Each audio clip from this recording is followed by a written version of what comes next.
Welcome back to Tour de France Beyond the Podium. Turning our attention to tomorrow's Stage 6. We're back into the open, hilly, and likely chaotic undulating roads of the Tour de France. Gonna take a look at the map here. It's a 201-kilometer stage from Bayeux to Villers, Normandy. This is a hilly route. We're talking 11,000 feet of climbing, over 11,000 feet long stage at 201 kilometers, and there is not much of a flat road out there. Climbs once again getting stacked up at the end, and a really steep 10% grind up to the line.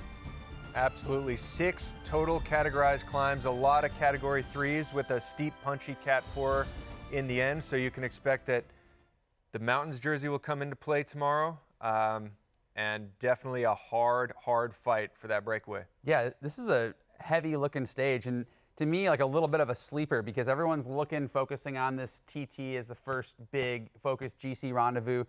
A bunch of the guys also we know had a little bit easier of a day in the TT, stocked some energy. So when I see this kind of stage coming off a TT, I'm thinking now all the directors, all the riders are thinking now the breakaway's in play. Now we can start playing some tactics, stacking teams up in the break. And it's interesting because there's only really a certain type of rider and a certain caliber rider that can get in the breakaway, but then still finish up on this kind of finish. It's a steep grind, right up at 10% towards the finish. So it's not going to do a team any good to put a big powerhouse flatlander roller into the break. If they're going to want someone to win, they also got to be able to climb really well. Yeah, absolutely. I mean, the gift shop in the Tour is about to open up. I mean, it's been pretty gridlocked. Sprinters teams have been chasing things back. Visma has been chasing things back. UAE, they've been all active, but now I think, and the teams know it. It's probably gonna take 70, 80K for that break to get established, because people are gonna be fighting tooth and nail. And look for riders like Julian Alaphilippe, Nielsen Paulus, Ben Healy. And yeah, you say that probably not for those big roller riders, but there's different tactics they can play. Sometimes they try to anticipate, hit out early, and then you get less cohesion behind because they're like, well, you do the work.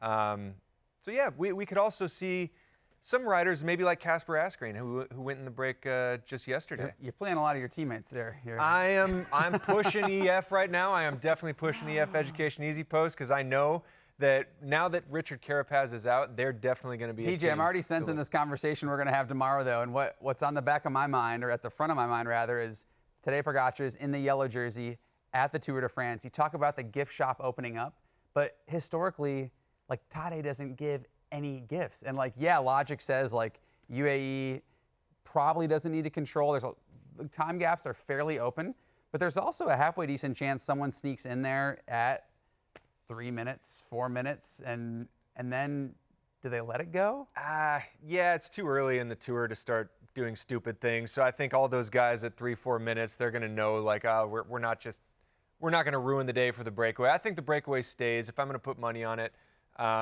Yeah, Tadej, he typically rides things back.